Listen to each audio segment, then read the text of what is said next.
जय श्री राम। श्री रामचंद्र जी ने भी किया था हनुमान जी के साथ छल।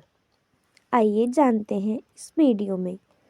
ये तो हम सभी जानते हैं कि रावण की मृत्यु के पश्चात श्री राम ने 11,000 वर्षों तक अयोध्या पर राज किया। उसके पश्चात उन्होंने निर्वाण लिया और अपनी लीला समाप्त की। लेकिन रामायण के कुछ संस्करणों में हमें एक और बड़ी ही रोचक कथा जानने को मिलती है। कथा के अनुसार श्री राम को राज्य करते हुए 11,000 वर्ष बीत गए थे। उनकी कृपा से महाबली हनुमान भी चिरंजीवी बन चुके थे और कल्प के अंत तक जीवित रहने वाले थे। वही श्री राम के मुख्य द्वार के रक्षक भी थे। श्री राम द्वारा त्यागे जाने के बाद उन चारों भाइयों में सबसे पहले लक्ष्मण ने अपने शरीर का त्याग किया। लक्ष्मण और देवी सीता के न रहने के कारण श्री राम का मन भी संसार से उजट गया। इसी कारण उन्होंने अपनी लीला समाप्त करने का निर्णय लिया। मनुष्य रूप में थे तो मृत्यु को अंगीकार करना उनकी लीला का अंतिम चरण था। यही सोचकर उन्होंने यमराज को आमंत्रित किया। यमराज आए तो सही, किंतु जब उन्होंने द्वार पर पवन पुत्र को देखा तो सच में वो सोच में पड़ गए कि अब श्री राम तक कैसे पहुंचा जाए। हनुमान किसी भी स्थिति में मृत्यु को अपने प्रभु तक पहुंचने नहीं दे सकते थे और उनसे युद्ध कर अंदर जाना किसी के वश की बात नहीं थी। ये बात यमराज ने श्री राम को बताई।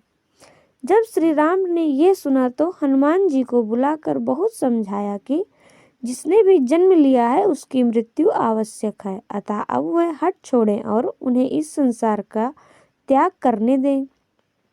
किंतु बजरंगबली ने जब सुना कि उनके प्रभु अब इस मृत्यु लोक का त्याग करने वाले हैं तो वह अत्यंत व्याकुल हो उठे।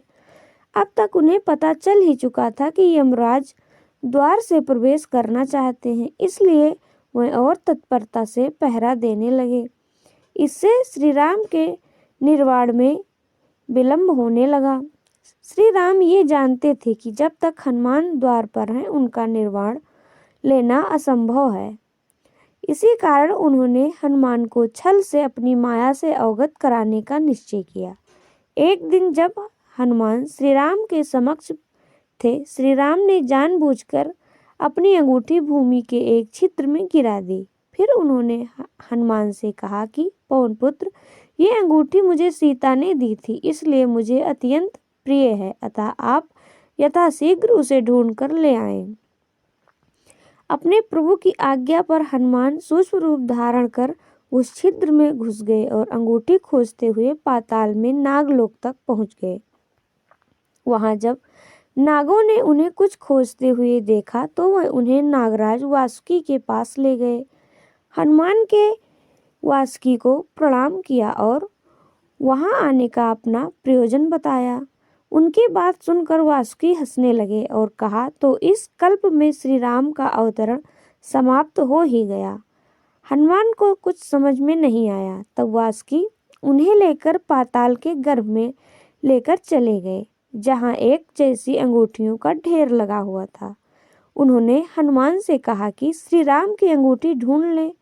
हनुमान बड़े परेशान हुए कि अंगूठियों के इस ढेर में वह असली अंगूठी कैसे ढूंढें। फिर उन्होंने पहली अंगूठी उठाई तो उसमें श्री राम का चित्र दिखा। वह प्रसन्न हो गए और वापस जाने को मुड़े ही थे कि उनका ध्यान वहां पड़ी अन्य अंगूठियों पर पड़ा। वह ये देखकर आश्चर्यचकित रह गए कि सभी अंगूठियां एक सी ही थीं और सब में श्री राम का चित्र अंकित था।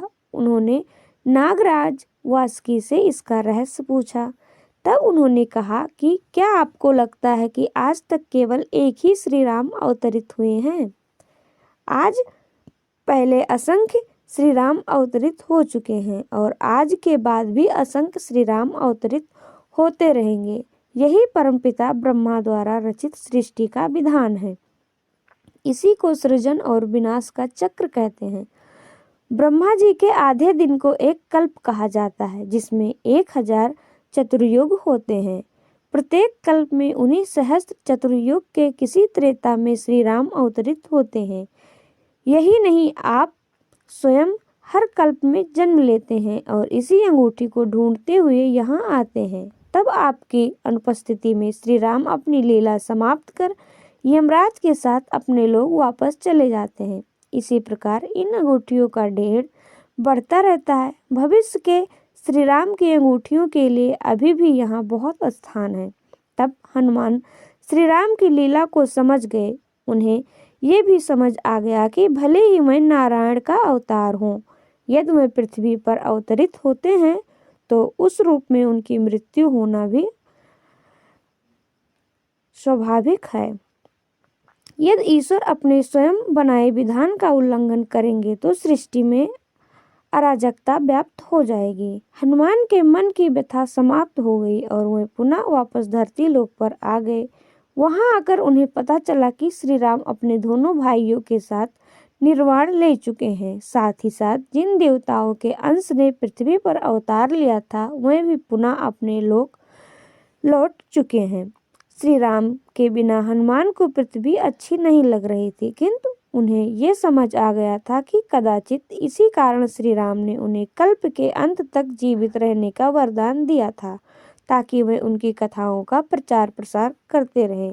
चिरंजीवी हनुमान आज भी इस लोक में उपस्थित हैं और सृष्टि के अंत तक राम कथा भी उनके साथ उपस्थित रहेगी। जय श्री राम, जय जय हनुमान।